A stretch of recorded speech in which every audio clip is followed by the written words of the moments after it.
Primate is about Lucy who's on her way home from college with a couple of her friends. Her father and sister live in a remote part of Hawaii. She gets home and visits with her father, who will be leaving on business the next day. Now, her sister's angry at her for being gone for so long. Then we meet Ben, the pet chimpanzee. He has been living with them since he was a baby. Now, I won't dive too deep into that, but their mother was an expert linguist and taught him to communicate.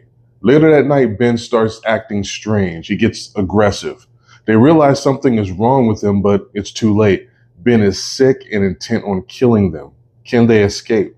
Ben is brought to life using a mix of animatronics and actors in specialized suits. There are a couple of moments where it looks a little suspect, but for the most part, it's actually very well done. The gore is solid with a blend of practical effects and CGI. Ben is ripping, clawing, biting, and just using his superior strength to dominate. That leads to some really brutal kills.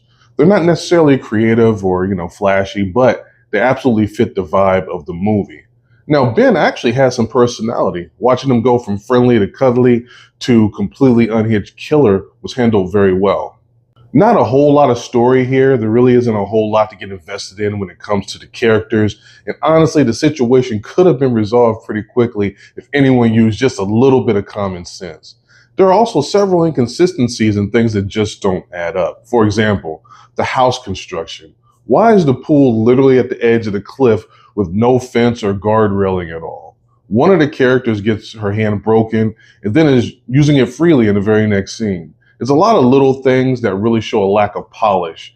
But with all that being said, I still had fun watching this one. I mean, it's one of those movies that knows exactly what it is. I mean, you came to see a killer chimp brutally killing people, and that's exactly what you get. No more, no less. It's not a great movie, but it's, like I said, it's pretty fun. So what did you guys think? Would you ever keep a wild animal as a pet? Let me know in the comments. Like, share, subscribe, and all that good stuff. And I'll see you guys next time. Peace.